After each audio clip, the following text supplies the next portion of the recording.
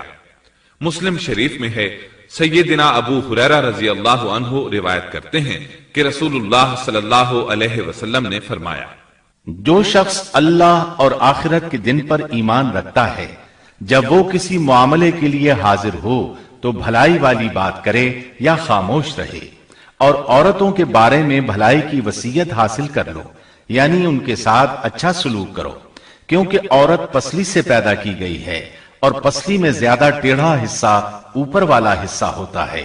اگر تم اس کو سیدھا کرنا چاہو گے تو توڑ ڈالو گے، اور اگر اس کو چھوڑ دو گے تو وہ اسی طرح ہمیشہ ٹیڑھی رہے گی۔ عورتوں کے بارے میں بھلائی کی وصیت حاصل کر لو۔ مطلب یہ کہ اسی حالت میں گزر بسر کرو، عورتوں کے بارے میں بھلائی کی وصیت حاصل کر لو۔ اس حدیث کا مطلب یہ ہے کہ عورتوں پر جبر کر کے زبردستی ان کی طبیعت کو بدلا نہیں جا سکتا، اور عورت ذات کو نہایت نرمی اور پیار سے رکھو۔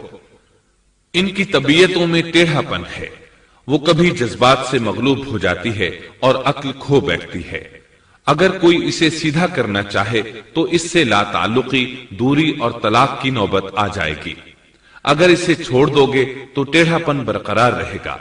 مرد کو بہت حوصلے سے اس صورتحال کو سنبھالنا چاہیے۔ احادیث میں سیدنا ابراہیم علیہ السلام کی زوجہ سیدہ سارہ علیہ السلام کا قصہ موجود ہے۔ وہ حوا علیہ السلام کے بعد کائنات کی سب سے زیادہ خوبصورت عورت تھی۔ احادیث سے یہ اشارہ ملتا ہے کہ حوا علیہ السلام ابتدائے انسانیت سے لے کر قیامت تک پیدا ہونے والی تمام عورتوں میں خوبصورت تھیں۔ اب ابلیس لگا اپنے وسوسے شروع کرنے۔ آدم اور حوا علیہ السلام دونوں اللہ کے حکم سے جنت میں تھے کہ شیطان نے انہیں پھسلانے کی کوشش شروع کر دی۔ اللہ تعالیٰ فرماتے ہیں، اور ہم نے کہہ دیا اے آدم تم اور تمہاری بیوی جنت میں رہو اور جہاں سے چاہو با فراغت کھاؤ۔ جنت بھی کیسی؟ اللہ فرماتے ہیں، وہ جنت کہ جس کی چوڑائی ہی آسمانوں اور زمین کے برابر ہے۔ سو اس جنت میں سے جو چاہو سو کھاؤ، کچھ بھی منع نہیں سوائے ایک درخت کے، چنانچہ ارشاد ہوا، اور ہم نے کہا اے آدم تم اور تمہاری بیوی جنت میں رہو، پھر جس جگہ سے چاہو با فراغت کھاؤ، اور اس درخت کے پاس مت جاؤ ورنہ ظالموں میں سے ہو جاؤ گے۔ ایک اور جگہ فرمایا، اور جب ہم نے فرشتوں سے کہا کہ آدم کو سجدہ کرو تو ابلیس کے سوا سب نے سجدہ کیا، ابلیس نے انکار کیا، تو ہم نے کہا اے آدم یہ تیرا اور تیری بیوی کا دشمن ہے، خیال رکھنا ایسا نہ ہو کہ وہ تم دونوں کو جنت سے نکلوا دے اور تو مصیبت میں پڑ جائے۔ یہاں تو تجھے آرام ہے، نہ تو بھوکا ہے اور نہ ننگا، اور نہ تو یہاں پیاسا ہوتا ہے، نہ دھوپ سے تکلیف اٹھاتا ہے۔ گویا اللہ نے سیدنا آدم علیہ السلام کو وسوسے سے پہلے ہی خبردار کر دیا تھا۔ ان آیات سے یہ بھی پتا چلا کہ انسان سے ابلیس کی عداوت اور دشمنی ابتدا ہی سے چلی آ رہی ہے، اور یہ بھی ثابت ہوا کہ جو لوگ کہتے ہیں کہ انسان ابتدا میں ننگا تھا ان کا قول صحیح نہیں، اس لیے کہ اللہ تعالیٰ نے جنت میں بھی آدم علیہ السلام پر لباس رکھا اور زمین میں بھی لباس نازل کر دیا، جیسا کہ اللہ تعالیٰ فرماتے ہیں، اے آدم کی اولاد ہم نے تم پر لباس کو نازل کیا جو تمہاری شرمگاہوں کو چھپاتا ہے اور زینت کا سبب بھی ہے، اور تقوی کا لباس اس سے بھی بہتر ہے۔ لہذا آدم ابتدا میں ننگے نہیں تھے، انہیں تو ننگے پن کا علم ہی نہیں تھا، نہ ہی ان کی بیوی کو برہنہ ہونے کا علم تھا۔ اللہ نے آدم علیہ السلام کو کامل نعمتوں سے نوازا، بھوک نہ پیاس، یہاں تک کہ پیاس کے اسباب سے بھی محفوظ، نہ گرمی اور نہ دھوپ، پھر بے انتہا حسن و جمال، مشقت نہ تکلیف، بدبختی نہ بدقسمتی۔ آدم اور حوا علیہ السلام کے دلوں میں وسوسہ ڈالنے کے بارے میں بھی قرآن نے روشنی ڈالی ہے۔ پھر شیطان نے ان دونوں کے دلوں میں وسوسہ ڈالا۔ یہ وسوسہ اس نے ان دونوں کو طمع دلانے کی صورت میں پورا کیا، اور یہ طمع دلائی کہ اس درخت کو کھانے سے ہمیشگی اور بقا ملتی ہے اور کبھی نہ ختم ہونے والی بادشاہت حاصل ہوتی ہے، اور اس وسوسے کا مقصد یہ تھا تاکہ ان کا پردہ بدن جو ایک دوسرے سے پوشیدہ تھا دونوں کے روبرو بے پردہ کر دے۔ ان کی شرمگاہوں کو ننگا کرنے کے لیے اس نے ایسا کیا۔ وہ دونوں کپڑے میں ملبوس تھے، ستر ڈھانپ رکھا تھا۔ جب انہوں نے اس درخت سے کھایا تو لباس نیچے گر گیا، دونوں برہنہ ہو گئے۔ یہی شیطان چاہتا تھا کہ انہیں برہنہ کر دے، اللہ کی نافرمانی پر اکسائے۔ ارشاد ہوتا ہے، شیطان نے انہیں وسوسہ ڈالا، کہنے لگا اے آدم کیا میں تجھے دائمی زندگی کا درخت اور وہ بادشاہت نہ بتلا دوں جو کبھی پرانی نہ ہو؟ جب تم اس درخت سے کھاؤ گے تو ہمیشہ زندہ رہنے والے بن جاؤ گے اور زبردست بادشاہت حاصل کر لو گے۔ اس نے یہ تمنا بھی دلائی۔ تمہارے رب نے تم دونوں کو اس درخت سے اس لیے منع کیا ہے کہ تم دونوں فرشتے نہ بن جاؤ یا ہمیشہ زندہ رہنے والے نہ بن جاؤ۔ یعنی تم اس درخت سے کھا لو گے تو فرشتے بن جاؤ گے اور ہمیشہ قائم دائم رہو گے۔ پھر وہ وسوسہ ڈالتے ہوئے جھوٹی قسمیں کھانے لگا، جیسا کہ ارشاد ہوتا ہے، اور ان دونوں کے روبرو قسمیں کھانے لگا کہ یقین آ جائے میں آپ کا خیر خواہ ہوں۔ اللہ کی قسم کھانے لگا، اور اس وقت سے جھوٹی قسموں کی ابتدا ہوئی۔ اس نے ان دونوں کو فریب دے کر بہکا لیا، جیسا کہ فرمایا فَدَلَّاهُمَا بِغُرُورٍ، یعنی دھوکے سے انہیں پھسلایا، حالانکہ انہیں کسی چیز کی کمی نہیں تھی۔ بھلا وہاں کیا محتاجی ہو سکتی تھی؟ جنت میں سکون سے زندگی بسر کر رہے تھے، جنت سے بڑھ کر کیا چاہیے؟ ہمیشہ کے لیے جنت مل چکی تھی۔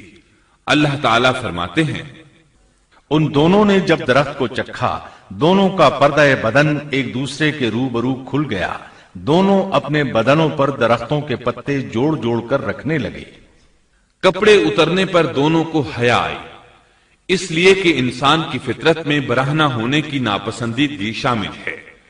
برہنہ ہو گئے تو کوئی لباس نہیں تھا، اس لیے درختوں کے پتے جوڑ کر جسم ڈھانپنے لگے۔ حدیث میں آیا ہے، آدم بھاگنے لگے تو اللہ نے پکارا، آدم مجھ سے بھاگتے ہو؟ آدم بولے، اللہ میں شرم کی بنا پر بھاگ رہا ہوں، اور اس وجہ سے کہ تیرے سامنے برہنہ کیسے رہوں، پھر یہ کہ نافرمانی کا ارتکاب بھی کر چکا ہوں۔ یہاں ایک سوال پیدا ہوتا ہے، دونوں میں سے پہلے کھانے والا کون تھا؟ اس بارے میں راجح قول یہ ہے کہ وہ حوا علیہ السلام تھی۔ انہی نے آدم علیہ السلام کو طمع دلاتے ہوئے اس غلطی پر آمادہ کیا تھا، جیسا کہ بخاری شریف میں نبی اکرم صلی اللہ علیہ وسلم نے فرمایا، حوا علیہ السلام نے انہیں غلطی میں مبتلا کیا تھا۔ اگر حوا علیہ السلام نہ ہوتی تو آدم بھی خیانت میں مبتلا نہ ہوتے اور نہ معصیت میں مبتلا ہوتے۔ تب اللہ نے انہیں پکارا، کیا میں نے تم دونوں کو اس درخت سے نہیں روکا تھا، اور کیا یہ نہیں کہا تھا کہ شیطان تمہارا کھلا دشمن ہے؟ اب توجہ طلب بات یہ ہے کہ اس موقع پر دونوں نے کیا طرز عمل اختیار کیا۔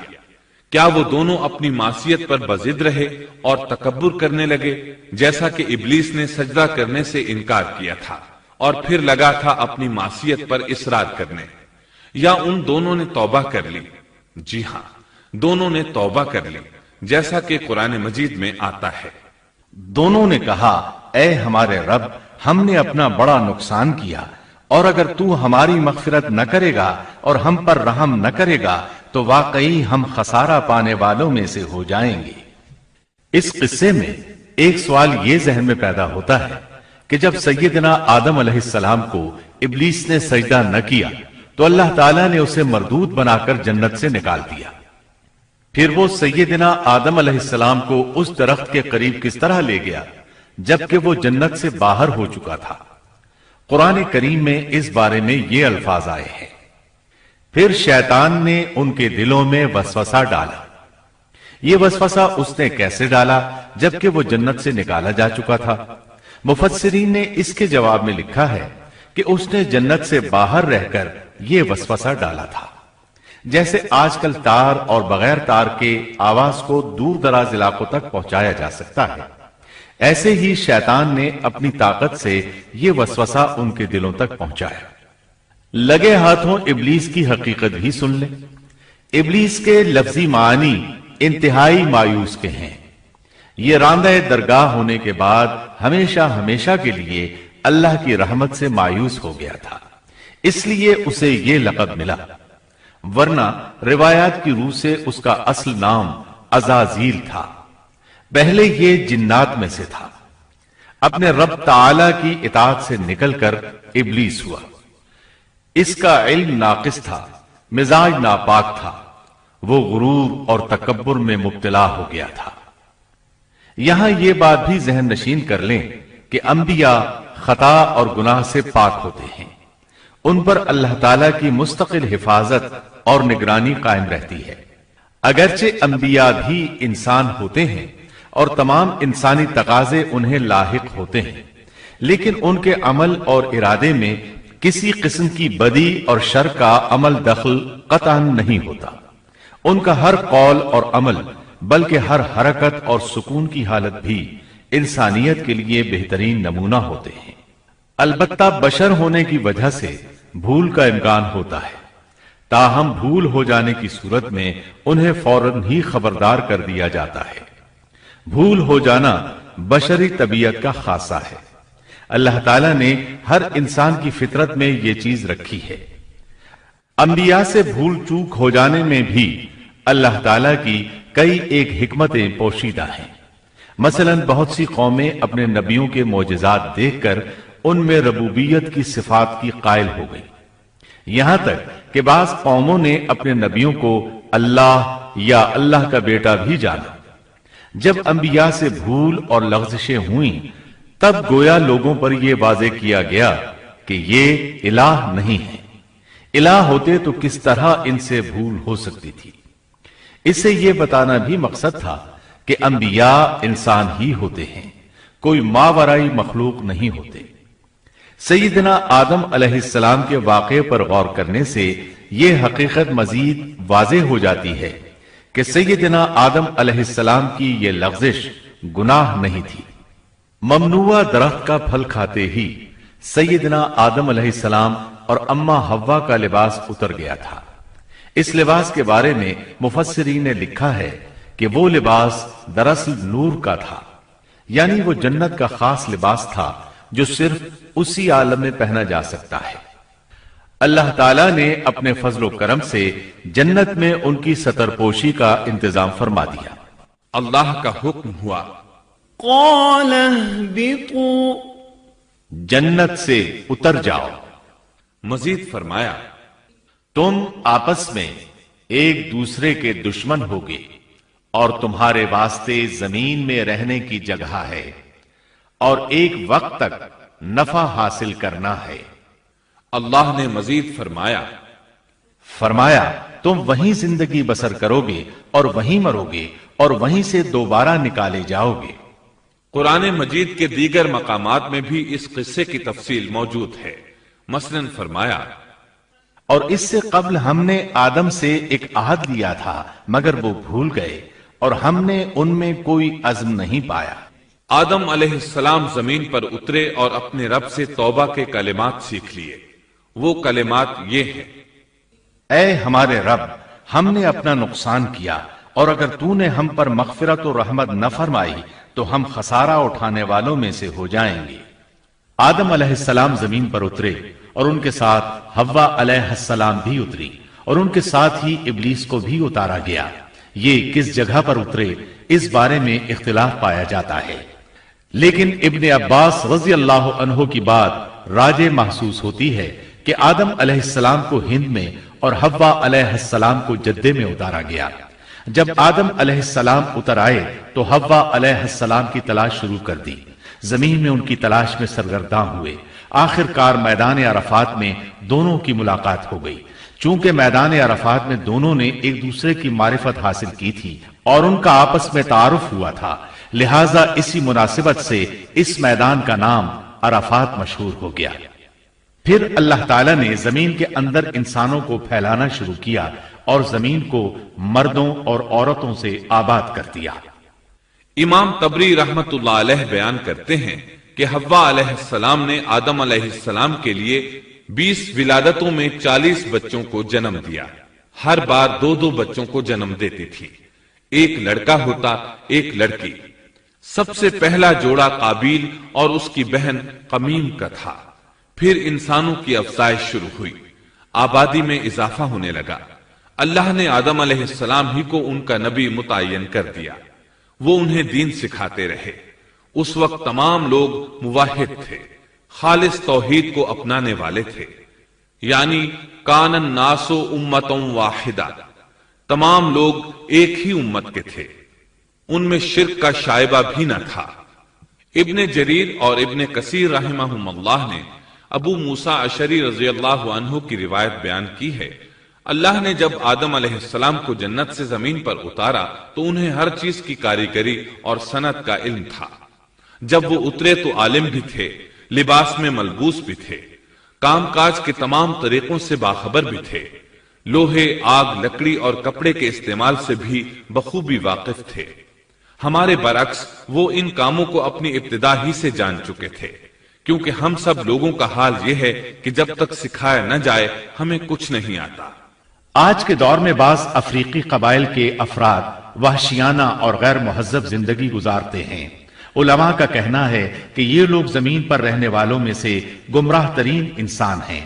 انہوں نے بہترین زندگی ضائع کر دی اور گھٹیا زندگی کو پسند کیا۔ تہذیب و تمدن کا آغاز چونکہ ابتدائے آفرینش سے ہے، اس لیے ہر انسان کی فطرت میں تہذیب کی سوجھ بوجھ موجود ہے۔ بہرحال آدم علیہ السلام کے بعد انسانی مخلوق کی تعداد روز بروز بڑھتی چلی گئی اور انسانی کمزوریوں کی بنا پر گناہ شروع ہو گئے۔ زمین پر سب سے پہلے ہونے والی معصیت قابیل کے ہاتھوں اپنے بھائی حابیل کے قتل کی صورت میں سامنے آئی۔ اللہ تعالیٰ نے قرآن مجید میں قابیل اور اس کے بھائی حابیل کا قصہ بیان کیا ہے۔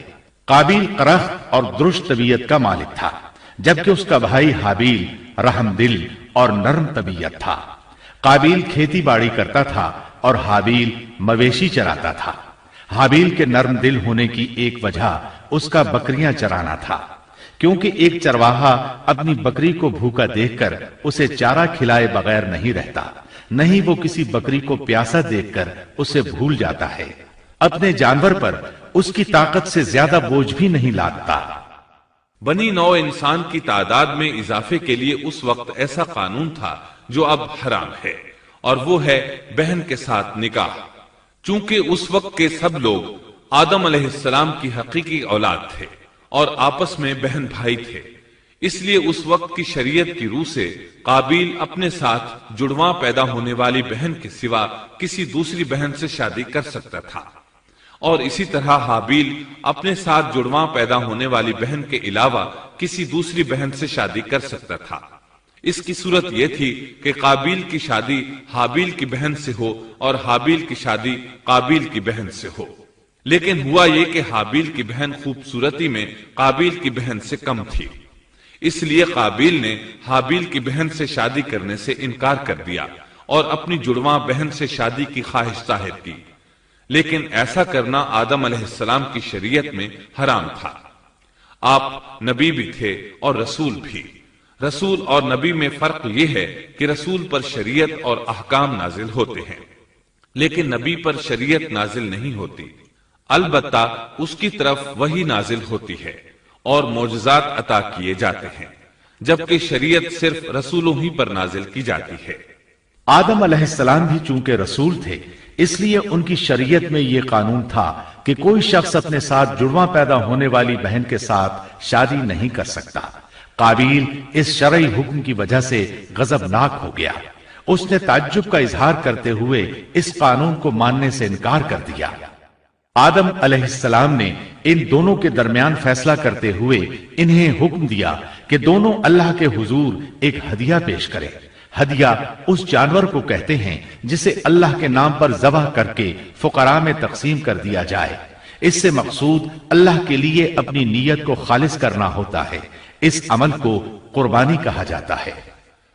آدم علیہ السلام کے زمانے میں قربانی کا جو قانون تھا اس کے قبول ہونے کی نشانی طے تھی، اور وہ یہ کہ آسمان سے ایک آگ نمودار ہوتی اور اس قربانی کو جلا دیتی۔ اس کا مطلب تھا قربانی قبول ہو چکی ہے، اور اگر آگ قربانی کو نہ جلاتی تو سمجھ لیا جاتا کہ قربانی قبول نہیں ہوئی۔ آخر قربانی کا دن آ پہنچا۔ حابیل نے اپنے مویشیوں میں سے ایک بہترین جانور لیا اور قربان گاہ میں لا کر اللہ کے حضور پیش کر دیا۔ دوسری طرف قابیل نے اپنی کھیتی کے غلے میں سے ردی قسم کا غلہ قربانی کے لیے پیش کیا۔ دوسرے دن دونوں قربان گاہ پہنچے تو انہوں نے دیکھا کہ حابیل کی قربانی قبول ہو چکی ہے، جبکہ قابیل کی قربانی کو آگ نے چھوا تک نہیں تھا۔ یہ دیکھ کر قابیل حابیل پر غضبناک ہوا۔ شیطان نے بھی اسے وسوسے میں مبتلا کیا کہ اپنے بھائی کو قتل کر دے۔ اس نے اپنے بھائی حابیل کو جان سے مار ڈالنے کا پختہ ارادہ کر لیا۔ اس وقت تک روئے زمین پر کوئی انسان قتل نہیں ہوا تھا۔ انسانی تاریخ میں یہ پہلا قتل ہے جس کا ارتکاب قابیل نے کیا۔ وہ اپنے بھائی حابیل کے پاس گیا اور اس سے بولا، میں تجھے قتل کر دوں گا۔ جواب میں حابیل نے کہا، اگر تو مجھے قتل کرنے کی کوشش کرے گا تو میں اپنے دفاع میں ہاتھ نہیں اٹھاؤں گا، اس لیے کہ میں چاہتا ہوں تو اپنے دیگر گناہوں کے ساتھ میرے قتل کا گناہ بھی اٹھا لے، تیرے گناہ زیادہ ہو جائیں۔ چنانچہ ایک تاریک رات میں حابیل سویا ہوا تھا کہ قابیل ایک بڑا سا پتھر اٹھا کر اس کے پاس آیا۔ اس نے وہ پتھر اپنے بھائی کے سر پر دے مارا۔ اس طرح اس نے حابیل کو قتل کر دیا، روئے زمین پر قتل کی ابتدا کر دی، زمین کو پہلے خون سے رنگ دیا۔ تاریخ انسانی میں یہ سب سے پہلا جرم تھا جو قابیل کے ہاتھوں ہوا۔ قتل تو وہ کر بیٹھا، اب حیران اور پریشان ہوا کہ اس کی لاش کا کیا کرے۔ اس وقت تک نسل انسانی موت سے بھی دوچار نہیں ہوئی تھی۔ آدم علیہ السلام کی اولاد میں سے اس وقت تک کوئی فوت نہیں ہوا تھا، اس لیے قابیل کو معلوم نہیں تھا کہ مردے کے ساتھ کیا کیا جائے۔ اسی کشمکش کے عالم میں اس نے بھائی کی لاش کو کمر پر اٹھا لیا اور چل پڑا۔ چلا جا رہا تھا کہ اللہ نے دو کوے بھیجے۔ دونوں کوے آپس میں لڑ پڑے، ایک نے دوسرے کو ہلاک کر دیا۔ اب زندہ کوا مٹی کھودنے لگا، اس طرح اس نے ایک گڑھا تیار کر لیا، مردہ کوے کو اس میں رکھا اور اوپر مٹی ڈال دی۔ اس طرح قابیل کو دفن کا طریقہ معلوم ہوا۔ اس نے بھی گڑھا کھودا اور حابیل کی لاش کو اس میں دبا دیا۔ وہ اپنے کیے پر نادم ضرور تھا، لیکن اس نے اللہ سے معافی نہ مانگی، جبکہ انسان کے لیے ضروری ہے کہ اس سے کوئی گناہ ہو جائے تو اللہ سے معافی مانگے۔ قابیل اور حابیل کے درمیان جو مکالمہ ہوا، اللہ تعالیٰ نے اس کا ذکر سورہ مائدہ آیت 27 تا 29 میں کیا ہے۔ اللہ فرماتے ہیں، آدم علیہ السلام کے دونوں بیٹوں کا کھرا کھرا حال بھی انہیں سنا دو۔ ان دونوں نے ایک نذرانہ پیش کیا، ان میں سے ایک ہی نذر تو قبول ہو گئی اور دوسرے کی قبول نہ ہوئی تو وہ کہنے لگا، میں تجھے مار ہی ڈالوں گا۔ اس نے کہا، اللہ تقوی والوں ہی کا عمل قبول کرتا ہے، گو تو میرے قتل کے لیے دسترازی کرے، لیکن میں تیرے قتل کے لیے ہرگز اپنا ہاتھ نہیں بڑھاؤں گا۔ میں تو اللہ تعالی پروردگار عالم سے خوف کھاتا ہوں، میں تو چاہتا ہوں کہ تو میرا گناہ اور اپنا گناہ اپنے سر پر رکھ لے اور دوزخیوں میں شامل ہو جائے، ظالموں کا یہی بدلہ ہے۔ اس کا مطلب یہ تھا کہ تیرے اور گناہوں کے ساتھ میرے قتل کا گناہ بھی تیرے ذمہ لگے اور تو ظالموں میں سے ہو جائے۔ حابیل کے قتل کے بعد قابیل پر جو گزری اس کا ذکر اللہ نے سورہ مائدہ آیت 30 اور 31 میں کیا ہے۔ پس اسے اس کے نفس نے اپنے بھائی کے قتل پر آمادہ کر دیا اور اس نے اسے قتل کر ڈالا، اس سے وہ نقصان والوں میں سے ہو گیا۔ پھر اللہ تعالیٰ نے ایک کوے کو بھیجا جو زمین کھود رہا تھا تاکہ اسے دکھائے کہ وہ کس طرح اپنے بھائی کی ناش کو چھپا سکتا ہے۔ وہ کہنے لگا، ہائے افسوس، کیا میں ایسا کرنے سے بھی گیا گزرا ہو گیا کہ اس کوے کی طرح اپنے بھائی کی لاش کو دفنا دیتا۔ پھر تو بڑا ہی پشیمان اور شرمندہ ہوا۔ امام احمد، ترمذی اور ابو داود نے سیدنا سعد بن ابی وقاص رضی اللہ عنہ سے روایت کی ہے کہ انہوں نے سیدنا عثمان رضی اللہ عنہ کی شہادت کے فتنے کے وقت فرمایا، میں گواہی دیتا ہوں کہ رسول اکرم صلی اللہ علیہ وسلم نے فرمایا تھا، ایک بہت بڑا فتنہ رونما ہوگا، اس میں بیٹھنے والا کھڑے ہونے والے سے بہتر ہوگا اور کھڑا ہونے والا چلنے والے سے بہتر ہوگا اور چلنے والا دوڑنے والے سے بہتر ہوگا۔ کسی نے کہا، اگر کوئی میرے گھر میں داخل ہو کر میری طرف ہاتھ بڑھائے تاکہ وہ مجھے قتل کر دے تو آپ صلی اللہ علیہ وسلم نے فرمایا، تو آدم علیہ السلام کے بیٹے کی طرح قتل ہو جا، یعنی اس فتنے میں قتل ہو جانا، حابیل کی سنت پر عمل کرتے ہوئے خود ہاتھ نہ اٹھانا، قاتل کہلانے کی بجائے مقتول ہونے کو پسند کرنا۔ اسی طرح مسند احمد کی ایک روایت میں ہے، رسول اللہ صلی اللہ علیہ وسلم نے فرمایا، دنیا میں جب بھی کوئی ظلم سے قتل ہوتا ہے تو اس کا گناہ آدم علیہ السلام کے پہلے بیٹے قابیل کی گردن پر ضرور ہوتا ہے، اس لیے کہ وہ پہلا شخص ہے جس نے ظالمانہ قتل کی ابتدا کی اور یہ ناپاک طریقہ جاری کیا۔ اس حدیث سے اس جرم کی نوعیت کا بخوبی اندازہ ہوتا ہے کہ اللہ تعالیٰ نے اس کو صرف ایک قتل قرار نہیں دیا بلکہ اس کو ایک گھناؤنی حرکت قرار دیا۔ قیامت تک آنے والے لوگ جو اس گناہ کے مرتکب ہوں گے ان کا کچھ گناہ قابیل کے حساب میں ڈالا جائے گا۔ حابیل کو قتل کرنے کے بعد قابیل نے اپنی بیوی کو ساتھ لیا اور دور دراز نرم زمین کے پاس جا کر رہائش پذیر ہو گیا اور آدم علیہ السلام کے سامنے تک نہ ہوا۔ آدم علیہ السلام پہاڑوں کے قریب ایک بستی میں رہ رہے تھے، یہ ان سے بہت دور جا بسا تھا۔ اس طرح قابیل کا آدم علیہ السلام سے رابطہ بالکل ختم ہو گیا اور اس سے ایک نئی نسل کی ابتدا ہوئی۔ فحاشی اور اریانی کو ان کے ہاں عروج حاصل تھا۔ عبادت یہ لوگ اگرچہ اللہ ہی کی کرتے تھے لیکن آدم علیہ السلام کی شریعت کے خلاف بے حیائی کے دل دادا تھے۔ تقوی کی قلت، احکام الہی کی نافرمانی اور فحاشی کا فروغ ان کے شب و روز کا معمول تھا۔ اس کے بعد لوگ دو گروہوں میں تقسیم ہو گئے، شریر اور برے لوگ قابیل کے ساتھ مل گئے اور آدم علیہ السلام کے دیگر بیٹے اور نیک لوگ آدم علیہ السلام کے ساتھ مل گئے۔ آدم علیہ السلام 960 سال زندہ رہے۔ ان کی کل عمر تو 1000 سال تھی لیکن 40 سال کم کر دی گئی۔ سیدنا ابو ہریرہ رضی اللہ عنہ بیان کرتے ہیں کہ رسول اللہ صلی اللہ علیہ وسلم نے فرمایا، جب اللہ نے آدم علیہ السلام کو پیدا فرمایا تو ان کی پیٹھ پر ہاتھ پھیرا، اس طرح قیامت تک جتنے انسان پیدا ہونے والے تھے ان کی روحیں وجود میں آ گئیں۔ پھر ہر ایک انسان کی آنکھوں کے درمیان ایک نور رکھ کر آدم علیہ السلام کے سامنے پیش کیا۔ انہوں نے پوچھا، یا اللہ یہ کون ہے؟ اللہ نے فرمایا، یہ تیری اولاد ہے۔ ان میں سے ایک کی پیشانی کی چمک آدم علیہ السلام کو بہت اچھی لگی۔ انہوں نے پوچھا، یا اللہ یہ کون ہے؟ جواب ملا، یہ تیری اولاد میں سے بہت دور جا کر ہیں، ان کا نام داؤد ہے۔ پوچھا، ان کی عمر کتنی ہے؟ فرمایا 60 سال۔ آدم علیہ السلام کہنے لگے، یا اللہ 40 سال میری عمر میں سے ان کی عمر میں شامل کر دے۔ اس سلسلے میں دوسری روایت یوں آئی ہے، جب آدم علیہ السلام کی روح قبض کرنے کے لیے فرشتہ آیا تو وہ کہنے لگے، میری عمر میں تو ابھی 40 سال باقی ہیں۔ اس وقت ان کی عمر 960 سال تھی۔ انبیاء اپنی عمر سے واقف ہوتے ہیں۔ فرشتے نے کہا، کیا آپ کو یاد نہیں آپ نے اپنی عمر کے 40 سال اپنی اولاد داؤد کو ہبہ کر دیے تھے؟ رسول اللہ صلی اللہ علیہ وسلم نے فرمایا، چونکہ آدم علیہ السلام نے انکار کیا تو ان کی اولاد بھی انکار کی عادی ہے۔ آدم علیہ السلام خود بھول گئے، ان کی اولاد بھی بھولتی ہے۔ آدم علیہ السلام نے خطا کی، ان کی اولاد بھی خطا کرتی ہے۔ حابیل کے قتل کے بعد اللہ تعالیٰ نے آدم اور حوا علیہ السلام کو اس کا نعم البدل عطا کیا۔ اس کا نام انہوں نے شیس رکھا۔ شیس کا مطلب ہے اللہ کا دیا ہوا تحفہ۔ حابیل کے قتل پر آدم اور حوا علیہ السلام دونوں بہت غمگین ہوئے، اس لیے اللہ نے بدلے میں انہیں شیس علیہ السلام عطا فرمائے۔